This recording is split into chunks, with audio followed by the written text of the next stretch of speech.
प्यारे बच्चों, आज हम फिर से आप लोगों के लिए बहुत ही महत्वपूर्ण एक चैप्टर लगा चुके हैं जिसका नाम क्या है, बीजगणित। हमें जानना है कि बीजगणित क्या है। आज हम पार्ट 1 वीडियो अपलोड करने जा रहे हैं, फिर अगला वीडियो में हम पार्ट 2 अपलोड करेंगे। इसमें ध्यान दीजिए बच्चों। कह रहा है कि बीजगणित के बारे में जानने के लिए, अर्थात बीजगणित एक गणित की शाखा है, उसके बारे में जानने के लिए हमें निम्नलिखित शीर्ष के बारे में जानना क्या है तो जरूरी है।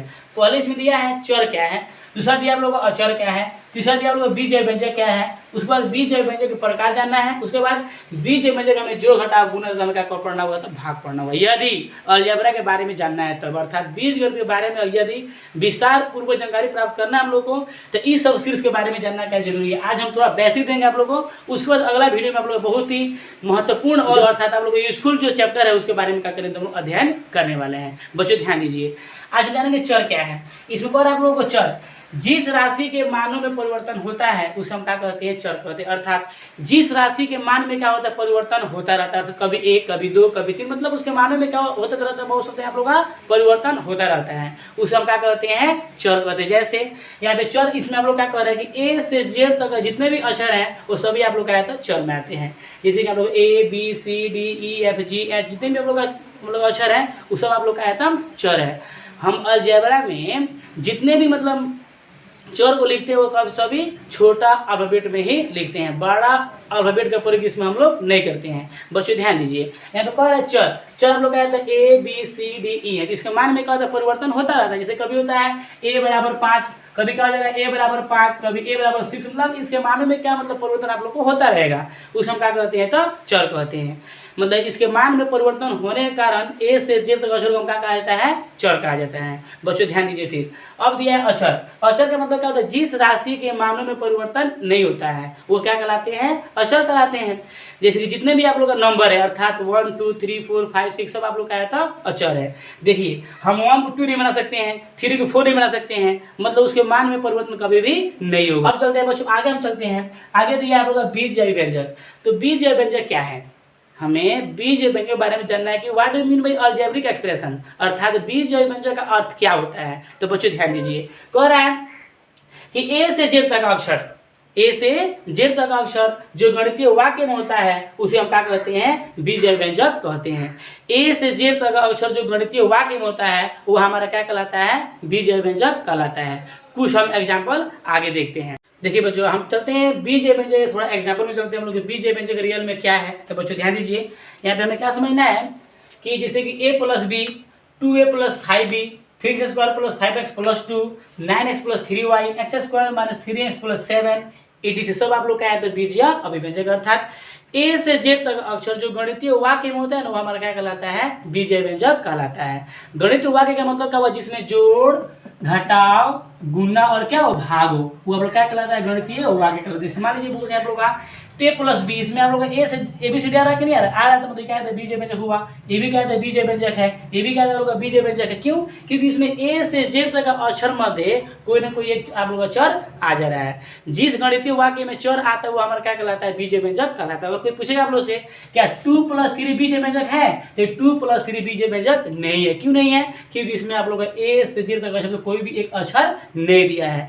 यदि ए से जेड तक अक्षर में से कोई भी वो चर देगा तो हमारा क्या होगा, बीजय व्यंजक होगा, अन्यथा वो बीजय व्यंजक नहीं होगा। तो 2 + 3 आप लोग का बीजय व्यंजक नहीं है। क्यों नहीं है, क्योंकि उसमें ए से जेड तक अक्षर में कोई भी आप लोग चर नहीं आ रहा है। अंडरस्टैंड, अब उसे ध्यान दीजिए यहाँ पे। अब हमें समझना क्या है यहाँ पे कह रहा है आप लोग को कि अब हमें क्या पढ़ना है कि बीजय व्यंजक के प्रकार पढ़ना है। इससे पहले हम जानते हैं बाबू ध्यान दीजिए, जैसे कि अगर मान लीजिए घात 2 है, अगर किसी भी चर का घात कितना है 2 है, उसे क्या कहते हैं, स्क्वायर, उसे क्या कहा जाता है, स्क्वायर कहा जाता है।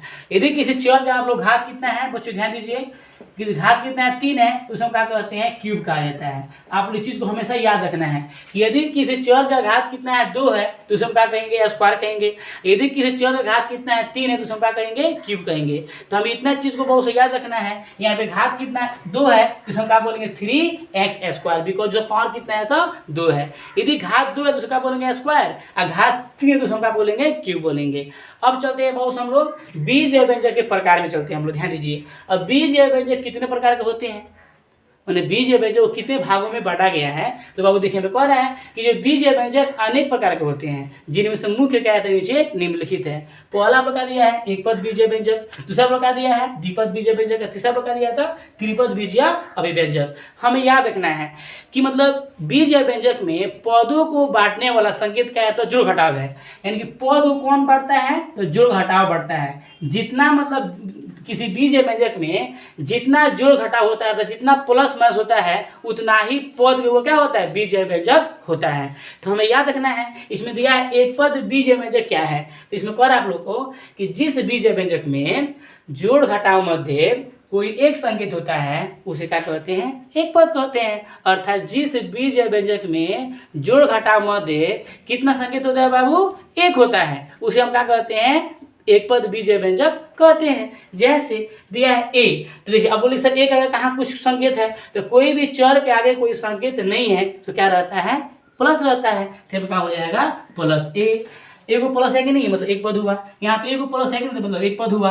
यहाँ पे ए को प्लस है बाबू साहब, मतलब एक पद हुआ। यहाँ पे ए को प्लस मतलब क्या हुआ, एक पद हुआ। मतलब जिस आप लोग का बीजीय व्यंजक में कितने संकेत होते हैं, जो घटा मध्य एक संकेत होते हैं, वो क्या कहलाता है, एक पद बीजीय व्यंजक कहलाता है। अब इसमें दिया है द्विपद बीजीय व्यंजक। आप लोग अनुमान लगाइए कि जब एक पद बीजीय व्यंजक में आप लोग का एक संकेत कोई आ रहा है प्लस माइनस में से, तो द्विपद में कितना संकेत आएगा, दो संकेत आएगा। तो इसमें क्या लिखेंगे कि जिस बीजीय व्यंजक में जोड़ घटाव मध्य कोई दो संकेत होता है, उसे क्या कहते हैं, द्विपद बीजीय व्यंजक कहते हैं। बच्चे यहाँ पे एग्जाम्पल देखते हैं, कह रहा है ए प्लस बी, ए के आगे प्लस है, ए को प्लस कितना प्लस हुआ, दो प्लस, मतलब कितना पद का हुआ, द्विपद का हुआ। 3a स्क्वायर प्लस बी, यहाँ पे प्लस आगाड़ी एगो, यहाँ पे एगो कितना हुआ, दो गो, मतलब एक पद के हुआ, द्विपद के हुआ। 3x स्क्वायर प्लस 5y, इसमें देखिए बच्चों यहाँ पे प्लस एगो एगो दूगो हुआ। 9x स्क्वायर वाई प्लस 5, इसमें एगो एगो दूगो, मतलब जितना प्लस माइनस होगा उतना ही पद बीजीय व्यंजक होगा। आप लोग इतना याद रखिएगा, पदों को बांटने के लिए हमें जोड़ घटाव की आवश्यकता होती है, गुना भाग की आवश्यकता नहीं होती है। अर्थात जो गुना भागा है वो पदों का वर्गीकरण नहीं करता। बस इतना चीज को याद रखिएगा कि पदों का वर्गीकरण कौन करता है, जोड़ घटाव ही करता है। अब चलते हैं त्रिपद में चलते हैं। आप बताइए, त्रिपद यहाँ पे परिभाषा में नहीं लिखे, क्योंकि आप लोग समझ गए होंगे कि जब एक पद में एगो संकेत आ रहा है, द्विपद में दूगो आ रहा है, त्रिपद में कितना आएगा, तीन गो आएगा। तो जिस बीजीय व्यंजक में जोड़ घटाव मध्य कितना संकेत होता है, तीन संकेत होता है, उसे हम क्या कहते हैं, त्रिपद बीजीय व्यंजक कहते हैं। जैसे देखिए दिया है 3a plus 3b plus c। बच्चों ध्यान दीजिए, यहाँ पे एगो प्लस दो को प्लस। अब बच्चा बोलेगा कन्फ्यूज हो जाएगा, यहाँ पे दो को प्लस दिखाई दे, नहीं एगो आगे है ना, तो एगो दूगो का हुआ, तीन गो, तो कितना पद का हुआ, त्रिपद का हुआ। अब देखिए बच्चों 1 2 3 अर्थात 6 square plus 5 plus 8, Aghadi plus एगो एगो दूगो एगो तीन गो। यहाँ पे माइनस भी हो सकता है, हम सिर्फ प्लस दिए हैं आप लोग समझने के लिए बच्चों। यहाँ पे x square plus 5x plus 10, ये भी त्रिपद में है कि नहीं है, तो सब आप लोग कायदा एक पद द्विपद का कायदा होगा, त्रिपद है। आप लोगों को समझ आ गया होगा। तो चलिए बच्चों, आज हम फिर पढ़ने जा रहे हैं आप लोगों को कि बीजीय व्यंजक के जो घटाव। अर्थात देखिए जिस तरह आप लोग पूर्णांक में जो घटाव पढ़े, 2 जोड़ 3 बराबर 5, 5 जोड़ 3 बराबर 8, आप लोग जो पूर्णांक में जो घटाव पढ़े, ठीक उसी तरह आप लोग का बीजीय व्यंजक में भी क्या होता है, जोड़ घटाव गुना भागा होता है। हम अभी क्या पढ़ेंगे, जो घटाव भी पढ़ेंगे। अगला वीडियो में क्या पढ़ेंगे, हम लोग गुना भागा पढ़ेंगे। बच्चों ध्यान दीजिए, कह रहे हैं बीजीय व्यंजक के जो घटाव, मतलब बीजीय व्यंजक के जो घटाव पढ़ने से पहले हमें दो बातों को ध्यान रखना है। पहले का आप लोग क्या दिया है, समान पद, और दूसरा आप लोग क्या दिया था, वो सब असमान पद। मतलब बीजीय व्यंजक जो घटाव पढ़ने से पहले हमें दो शीर्ष की आवश्यकताएं होती है। पहला हमें जानना है कि लाइक टर्म क्या है, अर्थात समान पद क्या है, और दूसरा हमें क्या जानना है कि असमान पद क्या है। तो बच्चों जानेंगे कि यहाँ पे समान पद क्या है। इस ए से जेड तक का अक्षर, ए से जेड तक का अक्षर के साथ साथ उसके घात दो या दो से अधिक पदों में मिलता है, तो उसे हम कौन पद कहते हैं, समान पद कहते हैं। अर्थात ए से जेड तक का अक्षर के साथ साथ उसमें जो पावर होता है ना, पावर, वो दोनों यदि मतलब दो या दो से अधिक पदों में मिलता है तो हमारा क्या कहलाता है, समान पद कहलाता है। समान पद में जोड़ घटाव होता है। अर्थात बच्चों देखिए, आप लोग एग्जाम्पल जैसे मान लीजिए, ध्यान दीजिए बच्चों, कह रहे आप लोग यहाँ पे ध्यान दीजिए थोड़ा, 2a plus 5a, 2a plus 5a।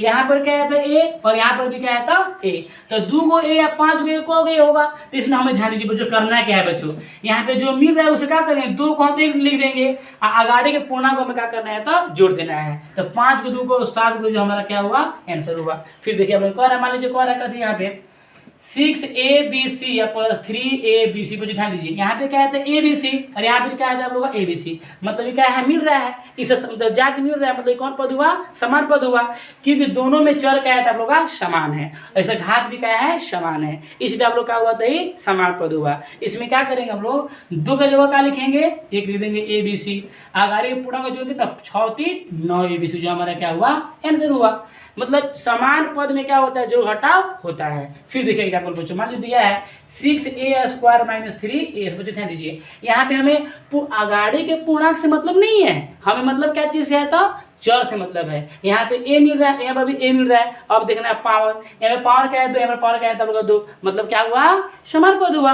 देखिए 6 में जाएगा 3 में कितना बचेगा बच्चों, 3a², जो हमारा क्या हुआ आंसर हुआ। फिर देखिए एग्जाम्पल देखो, जो कह रहा है 6a² माइनस 2a², तो बच्चों ध्यान दीजिए यहाँ पे a² हमें ये वेरिएबल से मतलब नहीं है जी, हमें चर से मतलब है, हमें पूर्णांक से मतलब नहीं है, पूर्णांक क्या करे उससे मतलब नहीं है हम लोग को, हमें केवल चर से मतलब है। मिलेगा तो क्या होगा समान पद, और नहीं मिलेगा तो क्या होगा आगाड़ी पढ़ेंगे असमान पद। बच्चों ध्यान दीजिए 6 गो में से जाएगा 2 तो कब बचेगा 4 गो, यानी 4 a²bc। बहुत बच्चा कन्फ्यूजन कहाँ होता है कि सर यहाँ पे 6a² माइनस 3a² दिया है, तो 6 में से 3 गया तो 3, a 2 में 2 0 कर देता, नहीं गलत हो जाएगा बच्चों। यहाँ पे हमें ये वेरिएबल जैसा है वैसा लिखना है, जैसा है वैसा लिख दीजिए आप लोग। जैसे कि यहाँ पे बच्चों बहुत जगह करता है कि 5 2 7 a², गलत है वो, वहाँ पे हमें पावर नहीं ऐड करना है, बल्कि जैसा है चलो उसे हमें क्या करना है तो वहाँ पे लिख देना है। तो 2a प्लस 5 कितना हुआ 7 है, जो चर जैसा रहता है वैसा लिख देना है, आगाड़ी के पूर्णांक हमें क्या करना है तो जो घटाव करना है। उम्मीद है कि आप लोग समझ आ गया होगा। अब हम कहाँ चलते हैं, असमान पद में चलते हैं। तो बच्चों देखिए असमान पद में क्या कर रहा है कि a से z तक का अक्षरों के साथ साथ, a से z तक का अक्षरों के साथ साथ उसके घात 2 या 2 से अधिक पदों में नहीं मिलता है, इसमें नहीं मिलता है, तो उसे हम क्या कहते हैं असमान पद कहते हैं। आप लोग याद रखिएगा, भले ही चर मिल जाए लेकिन घात मिलना जरूरी है, दोनों मिले तभी क्या होगा समान पद होगा, अन्यथा क्या होगा असमान पद होगा। असमान पद में जो घटाव नहीं होता है, जो असमान पद होते हैं वह 2 या 2 से अधिक पद में क्या होते हैं प्राप्त होते हैं, तो हमेशा 2 या 2 से अधिक पद में ही रहते हैं। अब बच्चों ध्यान दीजिए, बहुत बच्चा कन्फ्यूज हो रहा था, मतलब तो ध्यान दीजिए यहाँ पे आप लोग कन्फ्यूज एकदम दूर हो जाएगा। देखिए भैया a प्लस b, अब बच्चों ध्यान दीजिए यहाँ पर a यहाँ पर क्या था b है, तो मिल रहा है, नहीं मिला मतलब क्या है आप लोग का a प्लस b बराबर क्या होगा कुछ नहीं, इतना ही हो गया हमारा आंसर। बहुत बच्चा क्या कहते हैं a प्लस b बराबर 2ab, गलत हो गया ना, क्योंकि कौन पद है असमान पद है, यहाँ पे जात तो नहीं ना मिल रहा है, यहाँ पे पद तो नहीं मिल रहा है, तो इसलिए कौन पद हुआ असमान पद हुआ। तो a प्लस b बराबर क्या हो गया प्लस b हो जाएगा, जिसमें लोग कौन है 2a² प्लस 3a। देखिए अब बहुत बच्चा बोलेगा सर यहाँ पर देखिए a तो मिल रहा है, तो सही है a तो मिल अच्छा बात है, बट देखिए घात में मिल रहा है जी, नहीं मिला तो मतलब क्या हुआ असमान पद ही हुआ, जो है हमारा क्या हो गया आंसर हो गया। अब फिर ध्यान दीजिए आप लोग यहाँ पे 3x² प्लस 5x प्लस 2, बच्चों ध्यान दीजिए, बहुत बच्चा क्या कहता है सर इतना बड़ा आंसर होता है, हाँ बच्चों यहाँ इतना नहीं, इसमें जितना पद लिखेंगे अगर नहीं मिल भी हमारा क्या होगा आंसर ही होगा। देखो 3x² प्लस 5x प्लस 2, देखिए इसमें कुछ मिल रहा है नहीं मिल मतलब क्या है तो असमान पद है, ये हमारा क्या हुआ आंसर हुआ। माने दिया a² plus a plus 3 plus 3b plus 9c plus 3d, इसमें कुछ मिल रहा है जी नहीं मिल रहा, मतलब भी हमारा क्या है तो असमान पद ही है। तो हम कह सकते हैं कि यदि a से z तक अक्षर के साथ साथ अगर उसके घात 2 या 2 से अधिक पद में मिलेगा तो क्या होगा लाइक टर्म होगा, अर्थात समान पद होगा। यदि a से z तक अक्षर के साथ साथ यदि उसके घात 2 या 2 से अधिक पद में नहीं मिलता हमारा क्या होगा असमान पद होगा। तो बच्चों याद रखिएगा कि समान पद में क्या होता है जो घटाव होता है, परंतु असमान पद में जो घटाव नहीं होता है। जो असमान पद होते हैं वो 2 या 2 से अधिक पद में क्या होते हैं आप लोग का प्राप्त होते हैं। अब चलते हैं बच्चों हम थोड़ा आगे देखते हैं। चलिए बच्चों ध्यान दीजिए, यहाँ पे कह रहा है आप लोगों को कि बीज या व्यंजक के सम्मिश्रण रूप में समान पदों को एकत्रित करके जो घटाव करते हैं जब दो समान पद युग्म इसका होता है जोड़ा। जब दो समान पदों के युग्म को जोड़ते हैं तो एक असमान पद की क्या होती है, प्राप्ति होती है। तो हम कह सकते हैं बच्चों, यदि मान लीजिए कि दो या दो से अधिक पद दिया है तो उसमें देखना हमें क्या कौन समान पद है, तो समान पदों को हमें क्या करना है, इकट्ठा कर देना है और उसे जोड़ा कर देंगे। जब दो समान पद युग्म को जोड़ेंगे तो एक क्या आएगा, असमान पद की क्या होगी, प्राप्ति होगी। फॉर एग्जाम्पल देखते ध्यान दीजिए बच्चों, यहाँ पे कह रहा है 6a² plus 8ab plus 3a² plus 6ab। तो बच्चों ध्यान दीजिए यहाँ पे, ये a² हमें देखना है कि बीज व्यंजक में a² कहाँ है। a² लोग यहाँ पे है, तो हम क्या करेंगे 6a² प्लस इकट्ठा मतलब क्या होता है, इकट्ठा करना। तो 6a² plus 3a² plus 8ab plus 6ab। तो 6 को एक युग्म हुआ, इस समान पद का एक युग्म ये हो गया और एक युग्म ये हो गया। तो 6 3 9a² प्लस 8 6 14 भी जो हमारा क्या हुआ, आंसर हुआ। फिर बच्चों ध्यान दीजिए बोर्ड पे कह रहा है 5x³ plus 3x plus 2x³ plus 3x। तो बच्चों ध्यान दीजिए 5x³ x यहाँ पे है तो प्लस 2x³ आप प्लस 3x प्लस 3x। तो 5 2 7x³ आप प्लस 6। देखिए हमारा कौन पद हुआ, असमान पद हो, जो हमारा क्या है, आंसर है। जब दो समान पदों के योग को जोड़ते हैं तो एक हमारा क्या आता है, असमान पद की क्या होती है, प्राप्ति होती है। फिर देखते हैं एग्जाम्पल, देखिए यहाँ पे x² plus x plus x² plus x। बच्चों ध्यान दीजिए यहाँ पे x² plus x² plus x plus x। यहाँ पे समझना आप लोग क्या है कि कोई भी चर के आगे कोई पूर्णांक नहीं है तो अब चर के आगे क्या छुपा रहता है, बहुत लोगों का एक छुपा रहता है। क्या छुपा रहता है, एक। तो एगो 2x² आप प्लस एगो 2x, जो हमारा क्या हुआ, आंसर है। हम उम्मीद करते हैं कि आप लोग पूरा वीडियो अच्छा समझ गए होंगे और इसका जो पार्ट 2 है अर्थात बीज जो गुणा भाग है वो हम अगला पार्ट 2 में पढ़ेंगे।